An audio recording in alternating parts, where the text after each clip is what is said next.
She's outspoken. She's not afraid to ask tough questions. She's not afraid to speak her mind. You've read her column. Maybe you're a fan on Facebook. No topic is off limits. Straight to the point. There's no chaser. You're now watching Straight Talk with Carla Zuill. And we're back. And speaking to me this evening is Mr. Tony Gaskins, Jr., well-renowned relationship coach. Now, before the break, we were talking about how some men, and you've put it up on your Instagram and your Facebook, and saying how they abuse you as such because they feel that you're giving away too much of the man code. But it doesn't bother you. Why not? Just because I understand men, and I know the state of mind that they're in when they attack me verbally.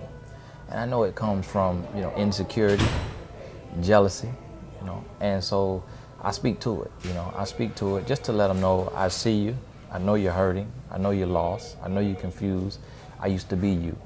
You're a grown boy, but you can become a grown man. Also to let them know that I'm not afraid, that I'm okay being an outlier, I'm okay being different, I'm okay walking alone, and that this is my mission, and that God is honoring the audacity that I have to be obedient to my call. And to let them know that you're only riling me up. You're gonna make me louder. You're gonna make me do more. You're gonna make me go harder. And so I just, let them know, because as men, you got to be real with one another. You got to look them in the eye, and you got to let a man know that you don't intimidate me, and you won't stop me, because you can't stop me. So you either get with it or you get left behind. You're gonna grow up and become a man, or the woman you're dealing with and every other woman that you deal with will see you as a grown boy and leave you to yourself. Now let's talk about your calling. I mean, many people have had epiphanies, have stories, but what made you turn this into a business? Well, it kind of turned itself into a business, because I'm not from this world. My father wasn't an author, wasn't a speaker, and so I was just stepping out on passion and purpose. And then I was shown by other individuals that this is a profession that you can serve for a living. That just because you're a servant and you're giving doesn't mean you have to be poor, or you have to be broke, or that you have to balance a job with your service for the rest of your life. And so, they write books and they sell books on shelves. So I said, hey, I'm writing a book. Then I noticed authors become speakers. So I became a speaker. Then I noticed authors also become independent consultants, and coach and consult individuals one-on-one. So I became a coach and a consultant. And then I noticed that if you write a book, you can also be a ghostwriter. You can also be an author consultant. And if you have the ability to write, then you can be a screenwriter. So one thing led to the next, and I just kind of went with the business trends and paid attention and used my gifts. And I believe that's what we were created to do, because when I talked to my creator, I realized my creator didn't create a university, because his purpose was for us to come, to live, to serve the world, to serve the people, to enlighten people and make the world a better place. But it was man who created a university, and man created that university to sustain the system that man put in place. So you go and you get training for me to learn how to come out and run my business to sustain my economy. You will always work for me, and I will always own you. You will be forever in debt to me because of all of the education that you've gotten, and then you'll come and work for me, but I won't pay you enough for you to take care of your student loans in a fast enough manner. So in essence, you're like a slave. And that all became clear to me, and I started to build my own business instead of building someone else's. And that's one of my quotes: if you don't build your dreams, someone else will hire you to build theirs. And it went viral, and actually in the States it was just quoted on the Today Show, which is like one of our largest morning show. And the lady didn't even know who I was, but she read it, and she read my name, and people were writing me, and I created that quote in my transition, and so I stopped wanting to work for businesses, and I became a business. Okay.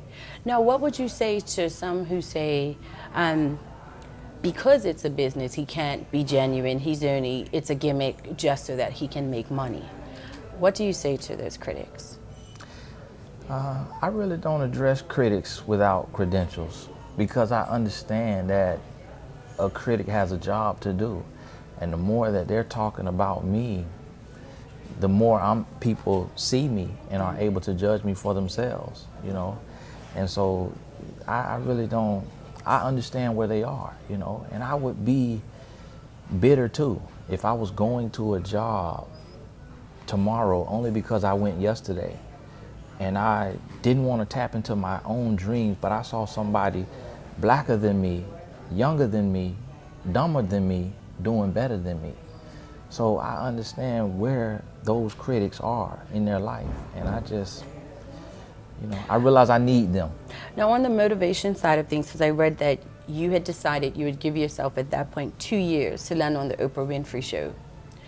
For someone who's watching and they just have a goal and they may think it's unrealistic and some may think it's lofty, from the motivational side of things, what do you say to that? Because you achieved your goal and you ended up on her show within those 2 years. Right. I would say anything that you want to do, if you create a plan that makes sense to you and it's a realistic goal, so meaning if somebody else has done it, then you definitely can do it. You know, if it's never been done, that still doesn't mean you can't do it if you have a plan to do it. Like they say, we don't plan to fail, we fail to plan. So I made a plan, and my plan was I want to be on Oprah. And so then I identified, how do you get on Oprah? And I said, I got to get in touch with her. How do you get in touch with her? She has a website. I can go to her website. She had a contact us section. I can write in.